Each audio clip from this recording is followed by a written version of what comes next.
Muy buenos días, amados hermanos. Precioso tiempo para poder comenzar esta mañana leyendo la palabra del Señor, meditando en ella y obviamente este tiempo devocional. Para ello, por favor, permíteme unas palabras de oración. Decirle así: amado Dios y Padre, te damos gracias en esta mañana por permitirnos, Señor, poder meditar en tu palabra. Ahora, Dios, habla a nuestro corazón, Señor, de todos mis hermanos que están conectados, Señor, y mi propia vida, Señor. Padre, lo ponemos en tu altar, en el nombre de Cristo Jesús. Háblanos, Señor. Amén. Amén. Y vamos al libro de Santiago. Santiago, en el capítulo 1, verso 2, dice la palabra: hermanos míos, tened por sumo gozo cuando os halléis en diversas pruebas, sabiendo que la prueba de vuestra fe produce paciencia.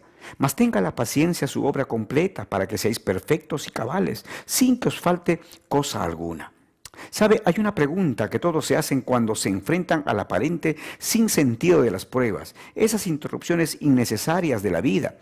Esta pregunta surge de manera casi espontánea, pero tiene una tenacidad sorprendente de interrumpir el sueño a altas horas de la noche ante el desmoronamiento súbito de lo que uno consideraba tener todo bajo control.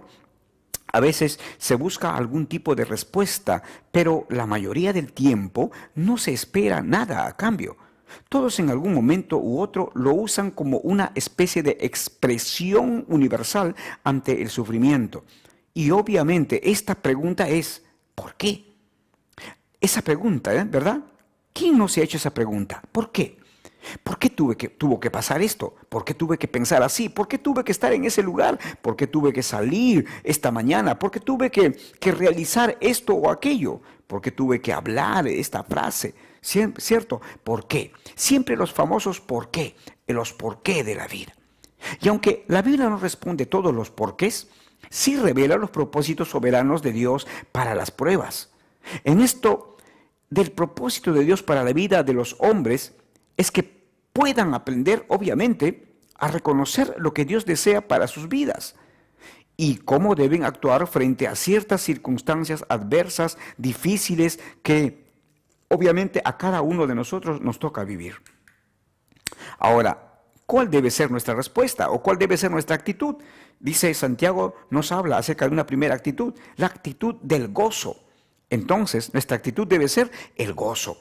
La epístola de Santiago obviamente tiene mucho que decir sobre esto. Desde el principio, Santiago sacude a los lectores con un imperativo que es fácil de leer, pero cuán difícil de aceptarlo.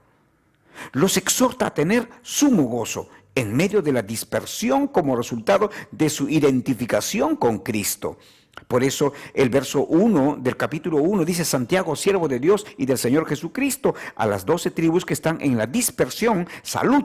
En el verso 2 dice: hermanos míos, tened por sumo gozo cuando os halléis en diversas pruebas.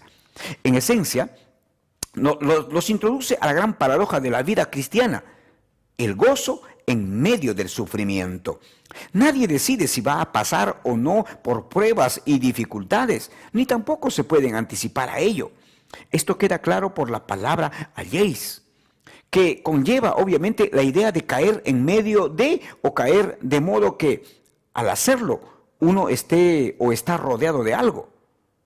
En 1 de Pedro capítulo 4 verso 12, la palabra del Señor nos dice: amados, no os sorprendáis del fuego de prueba que os ha sobrevenido, como si alguna cosa extraña os aconteciese.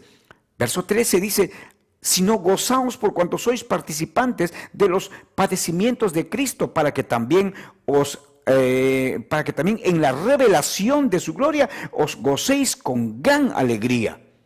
Si sois vituperados por el nombre de Cristo, sois bienaventurados. Es decir, sois felices, sois dichosos, porque el glorioso Espíritu de Dios reposa sobre vosotros. Ciertamente, de parte de ellos, Él es blasfemado, pero por vosotros es glorificado. Es decir, Cristo no nos exime del sufrimiento y del dolor, mis amados hermanos. Tarde o temprano serás emboscado, como lo fue el hombre que iba de Jerusalén a Jericó, ¿se acuerda? Y en todo caso chocaremos de frente como la nave en la cual viajaba el apóstol Pablo, con diversas pruebas. Y por esta razón, y por eso, obviamente, Santiago te exhorta a reflexionar en lo más íntimo de tu corazón y a adoptar una actitud paradójica de gozo genuino como resultado de esa reflexión. No te ordena a nunca entristecerte por las dificultades de las pruebas, sino a tener una actitud no adulterada con incredulidad. Pues al fin y al cabo, Dios usa las pruebas y las dificultades de la vida para tu beneficio. Y sabes, el otro punto que nosotros debemos considerar, la otra actitud que debemos ver es la paciencia. La paciencia es, dice, el primer beneficio de las pruebas es la paciencia. O en todo caso, podríamos decir la perseverancia. Esta palabra se usa para ilustrar el caso de alguien que lleva una carga pesada durante mucho tiempo y aunque a medida que avanza la tarea se hace más difícil, esa persona no se deja vencer. ¿Se da cuenta? Esa es la perseverancia, la paciencia que debemos mostrar frente a las dificultades, frente a las adversidades que de pronto nos toca experimentar en la vida. Lejos de ser una actitud pasiva, la perseverancia se aferra tenazmente a la verdad de Dios ante cualquier circunstancia. Es una virtud de la fe, no para la fe, que se obtiene de manera gradual y dolorosa. Los muchos libros, de hecho, no la producen. Porque uno puede leer cualquier cantidad de tomos y tomos de libros y definitivamente nuestra fe no se va a fortalecer por leer una serie de tomos de libros. Solo Dios a través de la prueba de nuestra fe es capaz de producir dicha perseverancia.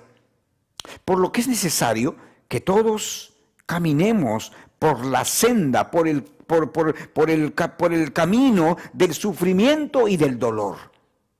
De hecho, Cristo mismo caminó por esta senda durante su tiempo en la tierra. Dice que ofreció ruegos y súplicas con gran clamor y lágrimas. ¿Sabe?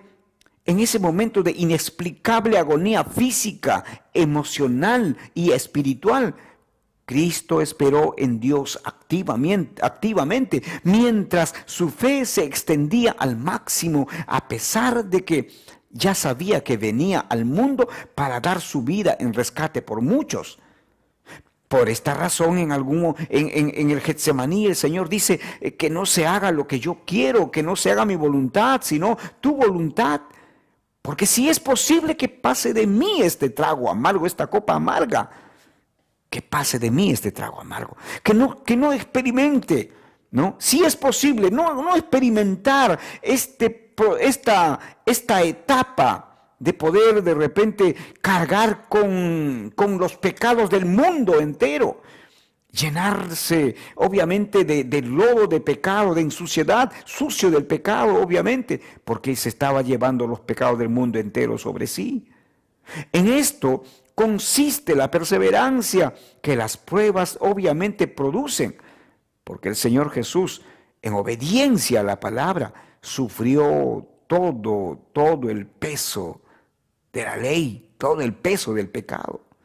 ¿Sabe? La segunda actitud sería la piedad.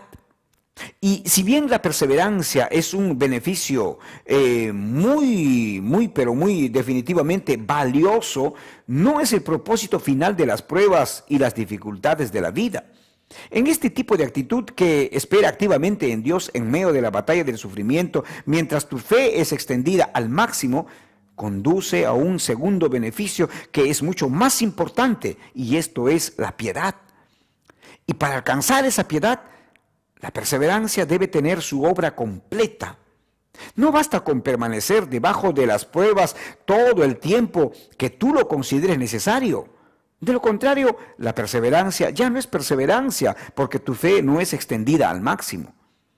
Es imperativo dejar que la perseverancia obre sin interrupciones y que cumpla con lo que se pretende realizar. Pues sin perseverancia nunca serás totalmente transformado a la imagen de Cristo Jesús.